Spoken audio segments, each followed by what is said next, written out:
Góðan daginn. Þá komið að því að ræða aðeins orðræðugreininguna. En orðræðugreining það hvernig við ætlum að greina viðtölin sem við erum að taka. Og í fyrsta lagi þá þurfum við að átta okkur á því hvað orðræða. Samkvæmt Vísindavefnum þá þýðir orðið orðræða, tal, samræða, umræða og það næri yfir einhverja máleiningu sem stærri en setning. Þetta sem sagt eitthvað sem meira heldur en ein setning. Þetta getur verið fyrirlestur eða ræða, einhverja hugleiðingar í rituðu máli, töluðu máli, eitthvað spjall, samtal. Þetta eldgamalt orð og þekkist alveg alveg til forna. Orðræðugreiningi sem við ætlum að gera beinist að texta. Textin getur verið atburðir, einhverjir, samtöl eða viðtöl, stefnumótandi pappírar, sögulega heimildir, dagbækur eða minnisblöð. Og þetta atburður eða fyrirbæri, staður sem rannsakað í gegnum þær heimildir sem þau í textanum. Og textin sem við ætlum að nota eru viðtölin. Það eru viðtölin sem þið eruð að taka. Ef við tökum sem dæmi orðræðugreiningu þegar að Panamaskjölin voru opinberuð, allir, flestir, sumir mun eftir því, og þá birtist í kjarnanum svona smá grein þar sem að var búið að orðræðugreina hlutfall af tístum sem höfðu merkingu eða sem sagt af Twitter. Og þá kemur í ljós að þegar þetta skoðað að þá spilling og siðferði stjórnmálamanna eru 37%. Stoltið mótmælunum eða hvatning eru 13%. Áhyggjur og orðspori Íslands eru 9% og svo framvegis. Og það sem þetta þýðir að það verið að skoða öll tíst sem eru gerð þetta efni, Panamaskjölin, og hvað felst í tístunni sem er að ræða. Sem 37% af þeim, það er hægt að lesa út úr þeim, annarkoð segja þau það beint eða er hægt að lesa út úr þeim, spilling og siðferði, eða fólk með áhyggjur af því.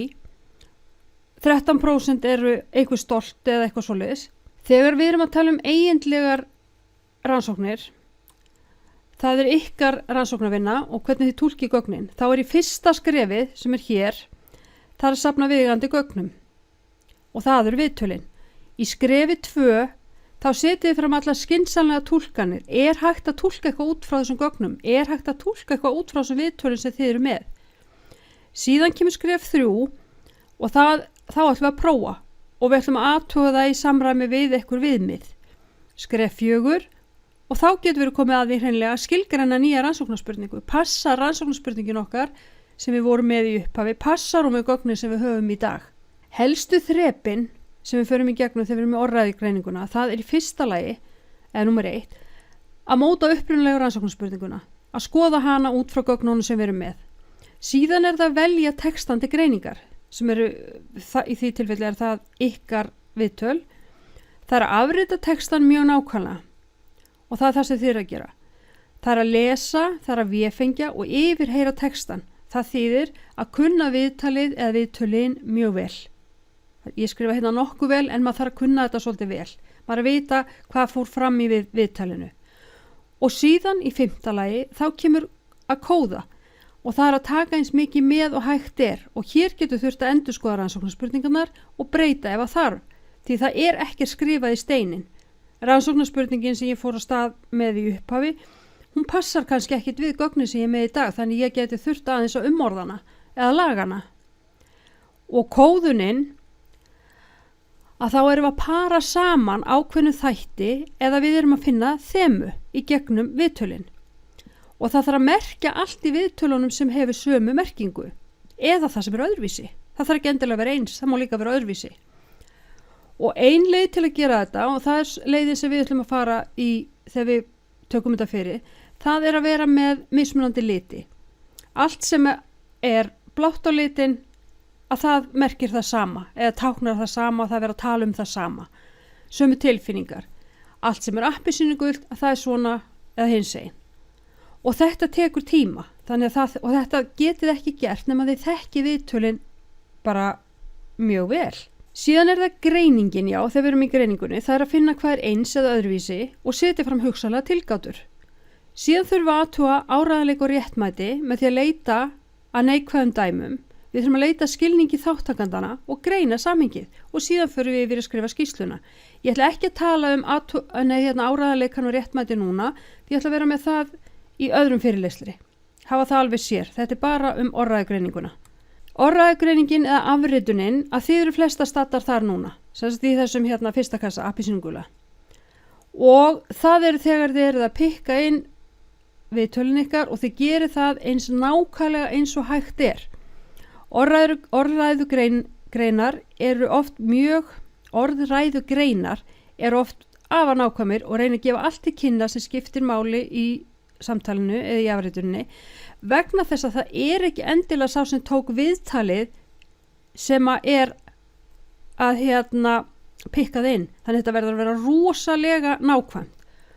Og hér er dæmi, og ég hef búin að láta ykkur hafa þetta dæmi áður, að það er til dæmis að maður getur verið með svona tölustafi til að gefa til kynna þagnir, eða hversu langar þar voru, og svona tómasviga, það getur verið svona bara örstutt hik sem ekki næri eiginlega mælingu, og ef það er heyraleg innöndun svona, þá getur maður sett eitthvað svona, brosir inn í sviga, lyftir augabrúnunum og lítur undan, hristir höfuðið. Allt svona skiptir máli, því þetta getur haft áhrif þegar maður er að lesa yfir textan og sér hvað viðkomandi segir, hvernig svipbrigði og annað voru. Sumir númera alla línur til að geta vísa til þeirra og eiga þannig auðveldara með að heimfæra greiningun upp á textan. Sumir tákna nákvæmlega textan sem skarast með já, til dæmis skrifa bara já eða með einhverjum öðrum hætti. Þið þurfum að finna ykkar takt og þið verðið, og eins og ég var að segja áðan, að þekkja gögnin mjög vel og nota AR eða athugasemdir rannsakanda eins mikið og hægt er.